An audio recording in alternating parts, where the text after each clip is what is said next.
So this is the Bible that I created. You can see it goes to from the Bible to my name. The Celtic Blue Cross is the table of contents. Then the menorahs to the Old Testament, the cross to the New Testament. That is the silver cross.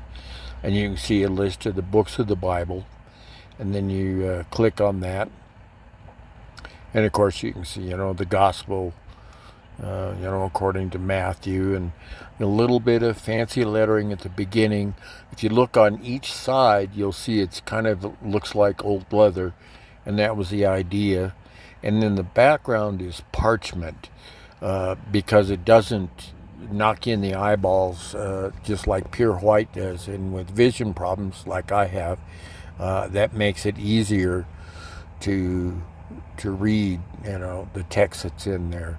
So as you can see, that we're looking here at an example of what this is like, in Matthew, and then, a picture of the nativity.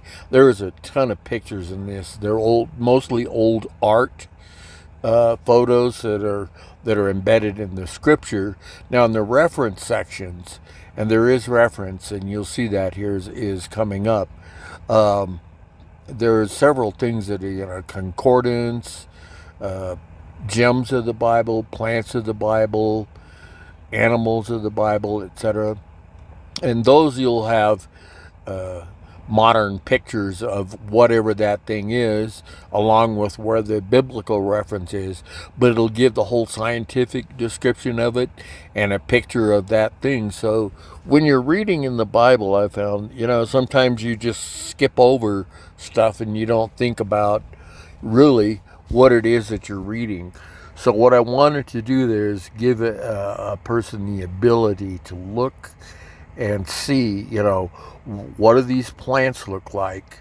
Uh, what do the animals look like that are in the Bible? And give some description about that.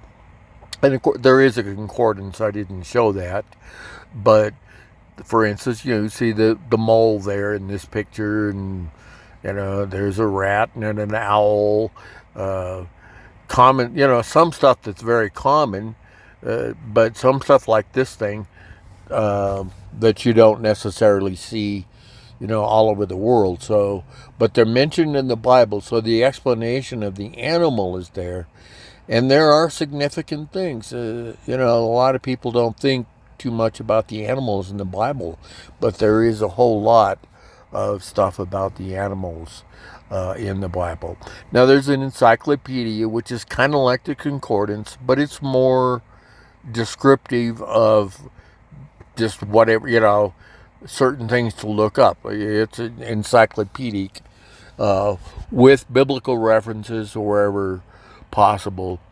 And you'll see as we scroll down here just a little bit, um, I think it's going to show like